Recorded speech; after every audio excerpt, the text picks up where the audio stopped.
Hello అందరికీ ఎలా ఉన్నారు? ఇంకా మేము అన్నవరం నుంచి అయితే కార్ బుక్ చేసుకొని బయలుదేరాము.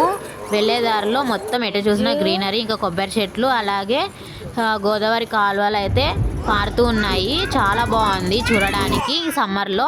ముందుగా అయితే మేము పిఠాపురం అయితే వెళ్ళాము. ఇక్కడ స్వయంభూ వెలిసిన శివలింగము, అలాగే అష్టాదశ శక్తిపీఠాలలో 10వ శక్తిపీఠం అయితే ఇక్కడ ఉంది. అమ్మవారిని ఎన్నిసార్లు దర్శనం చేసుకున్నా మళ్ళీ మళ్ళీ చేసుకోవాలన్నంత బాగుంది అమ్మవారు. ఇది గుడి వెనకాల అయితే కోనేరు.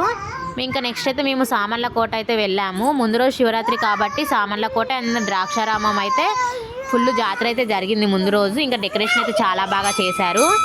ఇంకా ద్రాక్షారామం వీడియో అయితే తీయలేదు, ముందు టెన్స్ అవి వేసున్నాయి కాబట్టి. ఇది అయితే సామర్లకోట వీడియో. ఇంకా ఇక్కడ శివలింగము అండ్ ద్రాక్షారామం శివలింగం అయితే రెండు సేమ్ ఉంటాయి. లింగం చాలా పొడుగ్గా హైట్గా ఉంటుంది. ఏ గుడిలోనూ అలా చూడలేదు. చాలా బాగుంటుంది శివలింగము. అలాగే గుడిలో అయితే చాలా ప్రశాంతంగా అండ్ హాయిగా ఉంటుంది. ప్రతి ఒక్కరు మీ ఫ్యామిలీతో వెళ్ళి తప్పకుండా దర్శనం చేసుకోవాలి. అలానే అన్నవరంలో సత్యనారాయణ వ్రతం అయితే చేయించుకోవాలి, చాలా బాగుంటుంది. ఇంకా నా వీడియో కానీ మీకు నచ్చినట్లయితే వీడియో లైక్ చేయండి, షేర్ చేయండి అండ్ సబ్స్క్రైబ్ చేయడం మర్చిపోకండి.